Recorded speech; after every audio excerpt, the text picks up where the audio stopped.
Hello दोस्तों, मैं mister Gill music. आज हम लेके आए हैं डीटीएच कार्ड के बारे में जानकारी, जो कि डीटीएच कार्ड में फॉल्ट आते हैं और वो किन वजह से आते हैं।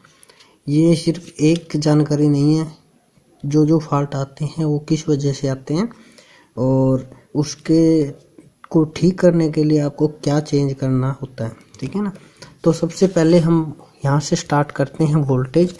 तो सबसे पहले आप देख सकते हो यहाँ पर जो वोल्टेज हैं, यहाँ पर हमारे 5 वोल्टेज आपको मिलेंगे, ठीक है ना। ये हमारे जो ग्राउंड, यहाँ पर हमें 12 वोल्ट, यहाँ पर हमें 24 वोल्ट, ये हमारा ग्राउंड और ये हमारे 3.3 वोल्टेज। तो यहाँ पर हम देखते हैं, जैसे कि आपकी जो कई बार होता है कि कभी आप चैनल सर्च करते हो तो वहाँ पर आपको मिलेगा कि वी के चैनल सर्च हो रहे हैं, एच फ्रीक्वेंसी के सर्च नहीं हो रहे हैं। तो आपके 24 वोल्ट है ना, ये 24 वोल्ट आपके पहुंच नहीं रहे हैं आपके डीटीएच कार्ड सिग्नल आईसी के पास, ठीक है ना। तो उसका कारण रहता है 24 वोल्ट। और जो कि ये 2 ट्रांजिस्टर लगे हैं यहाँ पर, जो आपको दिख रहे होंगे, तो ये 50 ट्रांजिस्टर हैं, ठीक है ना। एनपीएन ट्रांजिस्टर हैं, आप इनकी जगह कोई और भी लगा सकते हो। ये आपको दिखाना चाहूँगा मैं, सॉरी दोस्तों ये जूम नहीं हो रहा। तो यहाँ पर 50 ट्रांजिस्टर जो कि आपके वीक सिग्नल और कई बार होता है कि वी फ्रीक्वेंसी के सभी चैनल आ रहे हैं लेकिन एच के नहीं है, ठीक है ना। तो उसके लिए आपको ये दोनों चेंज करने होंगे और आप प्लस आपको 24 वोल्ट चेक करने होंगे। जब भी आप कहीं से ये परचेज कर रहे हो तो आपको यही कार्ड परचेज करना है। इसका मॉडल नंबर है AV2028, जो कि आजकल मार्केट में ये कार्ड भी आ रहे हैं। ये कार्ड आप बिल्कुल ना लें, इस कार्ड में बहुत ज़्यादा फॉल्ट आते हैं और ये रिपेयरिंग भी नहीं होता। तो यही आप कार्ड लें, ये अच्छा कार्ड है। दूसरी, आपको साउंड की प्रॉब्लम इस कार्ड के अंदर बहुत जल्दी होती है। तो साउंड के लिए ये इस कार्ड में ये आईसी दी हुई है, ठीक है ना। ये आईसी दी हुई है और इस आईसी का जो नंबर है ना, वो 4558 नंबर है। आप इसको चेंज कर दोगे तो ये जो फॉल्ट है वो सोल्व हो जाएगा। और जो इस कार्ड के अंदर फॉल्ट आता है, यहाँ पर ट्रांजिस्टर लगे होते हैं साउंड के लिए 2, ठीक है ना। एक मैंने उतार दिया यहाँ पर था। तो आपको इन ट्रांजिस्टरों को चेंज कर दोगे, ठीक है ना। तो चेंज कर दोगे तो ये फॉल्ट सोल्व हो जाएगा, साउंड का फॉल्ट इस कार्ड के अंदर। इसमें आपको आईसी चेंज करनी होगी, ओके। अब हम बात करते हैं आईआर सिग्नल। कई बार होता है हमारा जो पैनल है वो आईआर काम नहीं करता और रिमोट काम नहीं कर पाता। उसके लिए आपको ये जैक से अच्छी तरह से हिलाएं, चेक करें। वैसे 99% पैनल में अब तक कमी आई नहीं है। यदि आ भी जाए तो पैनल में कमी नहीं आती। आपकी जो यहाँ पर जैक लगा तो ये ना ख़राब हो, उसको अच्छी तरह से हिला के देख लें।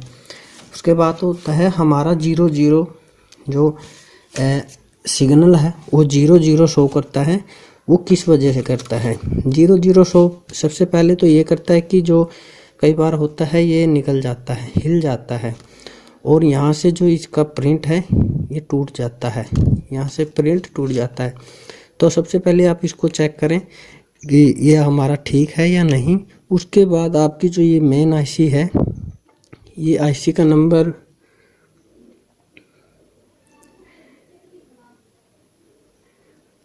इस आईसी का नंबर है 5320/2028 मॉडल की जो ये आईसी है, ठीक है ना। तो ये आईसी आपकी ख़राब हो चुकी है। यदि आप यहाँ से आपका ये ठीक है और 00 सिग्नल शो कर रहा है, ओके। ये हमारा जो आरएफ का सेक्शन है, ये हमारा जो आरएफ का सेक्शन है, इस आरएफ के सेक्शन से आपको लगभग अभी ये काम नहीं आ रहा है। और जो न्यू मॉडल है यहाँ से वो बिल्कुल खाली आ रहा है। ये सर्किट बनाना ही बंद कर दिया। ये यहाँ पर आरएफ का ऑप्शन है, ठीक है ना। जो ब्लैक एंड वाइट टीवियों में चलता था ना, वो आरएफ है, ठीक है।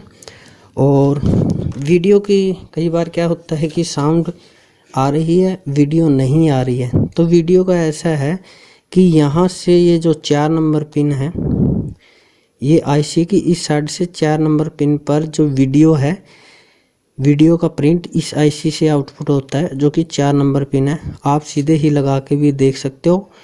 वो यदि आप मैकेनिक हो तो इसको करके देख ले, वरना इस काम को आप मत करें, क्योंकि ये आपके लिए हानिकारक हो सकता है, आपके कार्ड के लिए हानिकारक हो सकता है।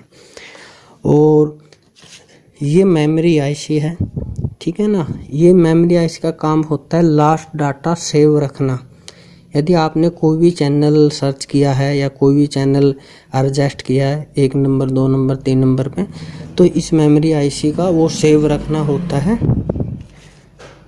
और ये आरएफ का मैंने बता दिया। अब हम बात करते हैं ये यहाँ पर जो 1117 का ट्रांजिस्टर लगा है, इसका काम होता है 1.8 वोल्टेज देना 3.3 वोल्टेज को, ठीक है ना। 3.3 वोल्टेज इसके अंदर इनपुट होंगे, 1.8 वोल्टेज यहाँ से आउटपुट होंगे, जो रोम आईसी और प्रोसेसर आईसी को देंगे। इसी से हमारा जो ये कार्ड चलता है।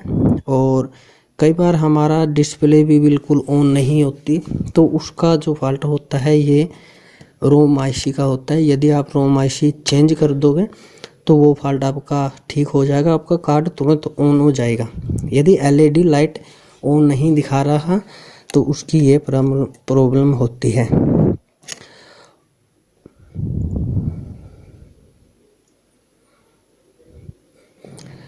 तो और एक फॉल्ट और होता है कि आपका जो ये डीटीएच कार्ड है वो वीडियो को ब्लैक वाइट में दे रहा है। तो ब्लैक वाइट का 2 फॉल्ट होते हैं। सबसे पहले तो आपके टीवी के अंदर भी हो सकता है, और दूसरा होता है ये क्रिस्टल का।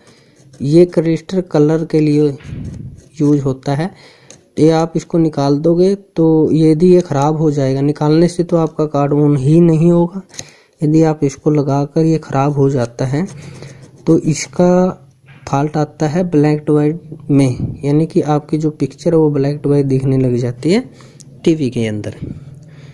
और ये आईसी है जो साउंड आईसी है, मैंने बता दिया। यदि साउंड का फॉल्ट है तो इसके अंदर है, सिग्नल का फॉल्ट है तो इसके अंदर है। यदि आपका डाटा सेव और सर्च नहीं हो रहा तो ये मेमोरी आईसी है। और यदि आपका डेड है कार्ड तो लगभग इसका 100% फॉल्ट होता है। सबसे पहले आपको ये चेक करना होता है कि 3.3 वोल्टेज से 1 वोल्टेज आए हैं या नहीं। सिग्नल का फॉल्ट यहाँ से भी आपको मिल सकता है, क्योंकि ये आपको 0 शो करेगी, ये आईसी ख़राब होगी। और ये आपको जब सिग्नल वीक और सिग्नल यानी कि वी क्वालिटी और एच क्वालिटी के लिए ये ट्रांजिस्टर बने हैं। ये हमारे जो वोल्टेज चीक लगी होती है 5 वोल्ट, ये ग्राउंड रहता है, यहाँ 12, 24 ग्राउंड और 3.3 वोल्टेज। यदि आपके ये वोल्टेज भी वीक हो जाए तो आपका जो सिग्नल है वो वीक दिखाई देगा। यदि आपके ये वोल्टेज वीक आ रहे हैं 3.3 वोल्ट। तो दोस्तों वीडियो कैसी लगी मुझे ज़रूर बताएं, अपने कमेंट ज़रूर दें।